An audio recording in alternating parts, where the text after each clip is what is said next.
Welcome to Module 2, Communication, which has 3 sections. You'll first read all the points relating to both positive and negative communication. To be mindful about being positive in your language and conversations is your first step toward mutually treating each other with patience and respect. The next section is deep listening. Deep listening lets your partner know how much you care about them.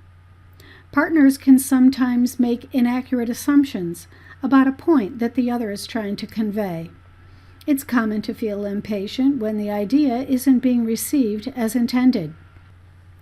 When we're not exactly sure of how to describe what we want to say, we tend to ramble on as the brain searches for the right words. That's when it's time to take a little breather and try rephrasing the thought in 10 words or less. It's a very effective way to say exactly what you mean. Sometimes we can say far more with fewer words. You'll read more about this in Mod 3, but start thinking about it now. It's a fun game where you'll both win.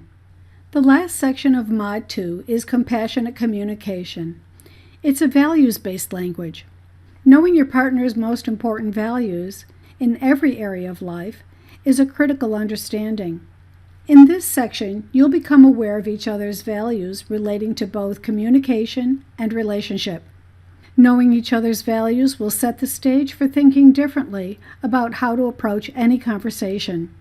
This may be new to you and require some mental rehearsal, but once you give your brain a jump start in thinking of your partner's values before starting a conversation, it will become more automatic.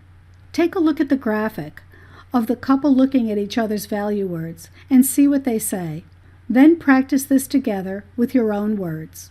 Encourage and compliment each other's efforts as you learn to use compassionate communication. This is something where you'll both reap long-term rewards. Remember each other's value words. Write them down, put them on the refrigerator or a mirror, and above all, treasure them. Those simple words are the subconscious fuel that will drive your love into a future of loving kindness. Now it's time for you to read through Mod 2. Do the exercises together, discover each other's value words, and talk about communication. I'll meet up with you again in Mod 3, the 12 steps to intimacy, cooperation, and trust.